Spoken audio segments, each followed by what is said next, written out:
ಧರ್ಮಸ್ಥಳದಲ್ಲಿ ನೂರಾರು ಶವಗಳನ್ನು ಹೂತಿಟ್ಟಂತಹ ಪ್ರಕರಣಕ್ಕೆ ಸಂಬಂಧಪಟ್ಟಂತೆ ತನಿಖೆ ಮಾಡ್ತಾ ಇರುವ SIT ಅವರು ಈಗ ನಿಗೂಢತೆಯ ಬೆನ್ನ ಬಿದ್ದಿದ್ದಾರೆ.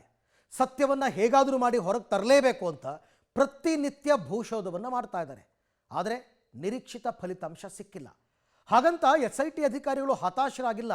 ಇನ್ನೂ ಕೂಡ ಈ ಶೋಧ ಕಾರ್ಯವನ್ನು ಮುಂದುವರಿಸುವಂತಹ ತೀರ್ಮಾನಕ್ಕೆ ಬಂದಿದ್ದಾರೆ. ನಾಳೆಯಿಂದ ಮತ್ತೆ ಮುಂದುವರಿಯುತ್ತೆ. ಜೊತೆಗೆ SIT ಅವರ ಮುಂದಿನ ನಡೆ ಕೂಡ ಕುತೂಹಲ ಮೂಡಿಸಿದೆ. ಎಲ್ಲದಕ್ಕಿಂತ ಹೆಚ್ಚಾಗಿ ಆ ಪಾಯಿಂಟ್ ನಂಬರ್ 13 ಅದರ ಮೇಲೆ ಈಗ ಎಲ್ಲರೂ ಕೂಡ ಕಣ್ಣಿಟ್ಟಿದ್ದಾರೆ. ಅದರ ಶೋಧ ಯಾವಾಗ ಅಂತಂದ್ಬಿಟ್ಟು. ಸೊ ಏನೇನು ಡೆವಲಪ್ಮೆಂಟ್ ಆಗಿದೆ ಧರ್ಮಸ್ಥಳದಲ್ಲಿ ಅಂತ ನೋಡೋಣ ಬನ್ನಿ. 2 ವಾರಗಳಿಂದಲೂ ಶೋಧ, ತಾರ್ಕಿಕ ಅಂತ್ಯ ಕಾಣೋದ್ಯಾವಾಗ ವಿವಾದ, SIT ಮುಂದಿನ ನಡೆ ಕುತೂಹಲ, ತನಿಖೆಗೆ ಸಿಕ್ಕುತ್ತಾ ಸಾಕ್ಷಿ ಬಲ. ಧರ್ಮಸ್ಥಳ ಸಮೀಪವೇ ಬೀಡು ಬಿಟ್ಟಿರುವ SIT ಅಧಿಕಾರಿಗಳು ಸಮಾಧಿ ಸತ್ಯ ಅರಿಯುವ ಕಾರ್ಯದಲ್ಲಿ ನಿರತರಾಗಿದ್ದಾರೆ. ನೂರಾರು ಶವ ಹೂತಿಟ್ಟ ಪ್ರಕರಣದ ರಹಸ್ಯ ಭೇದಿಸಲು ಅಹರ್ನಿಶಿ ಶ್ರಮಿಸುತ್ತಿದ್ದಾರೆ.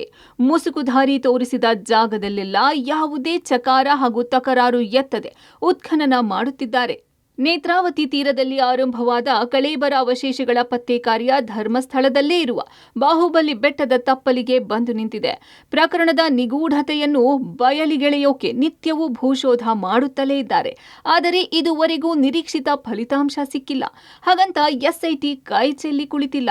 ಸ್ಪಾಟ್ ನಂಬರ್ 13ರ ಮೇಲೆ ಎಲ್ಲರ ಕಣ್ಣು. ರಾಶಿ ರಾಶಿ ಮೂಳೆಗಳು ಸಿಕ್ಕೇ ಬಿಡುತ್ತವೇನು? ಬರಲಿದೆ ಗ್ರೌಂಡ್ ಪೆನೆಟ್ರೇಟಿಂಗ್ ರಡಾರ್ ಯಂತ್ರ.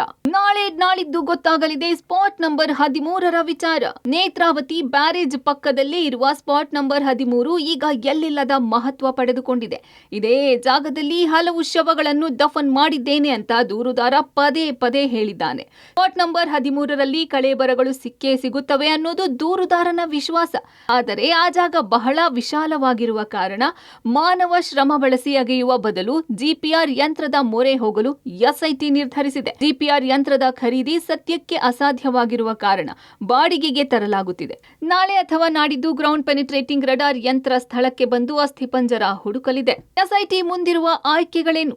ದೂರುದಾರ ತೋರಿಸಿದ ಇನ್ನಷ್ಟು ಜಾಗಗಳಲ್ಲೂ ಶವಶೋಧ, GPR ಯಂತ್ರದ ಸಹಾಯದಿಂದ ತನಿಖೆ, ಅಸ್ಥಿಪಂಜರ ಅಥವಾ ಅವಶೇಷಗಳು ಸಿಕ್ಕರೆ ಅವುಗಳ ಮೂಲ ಪತ್ತೆ ಹಚ್ಚುವುದು, ಅವಶೇಷಗಳು ಪತ್ತೆಯಾದರೆ ತನಿಖೆಯನ್ನು ಮತ್ತಷ್ಟು ಚುರುಕುಗೊಳಿಸುವುದು, ಯಾವುದೇ ಸಾಕ್ಷಿ ಸಿಗದೆ ಹೋದರೆ ಅನಾಮಿಕನ ವಿಚಾರಣೆ ಮಾಡೋದು, ಪುರಾವೆ ಸಿಕ್ಕಿಲ್ಲ ಅಂತ ಶೋಧ ಕಾರ್ಯ ನಿಲ್ಲಿಸೋದು, DGIGPಗೆ ಮಾಹಿತಿ ಕೊಟ್ಟು ಮುಂದಿನ ಆದೇಶಕ್ಕೆ ಕಾಯೋದು, ಸರ್ಕಾರ ಬಯಸಿದರೆ ಮಧ್ಯಂತರ ವರದಿ ನೀಡುವುದು. ಇಷ್ಟು ಸದ್ಯಕ್ಕೆ SIT ಅಧಿಕಾರಿಗಳ ಮುಂದಿರುವ ಆಯ್ಕೆಗಳು.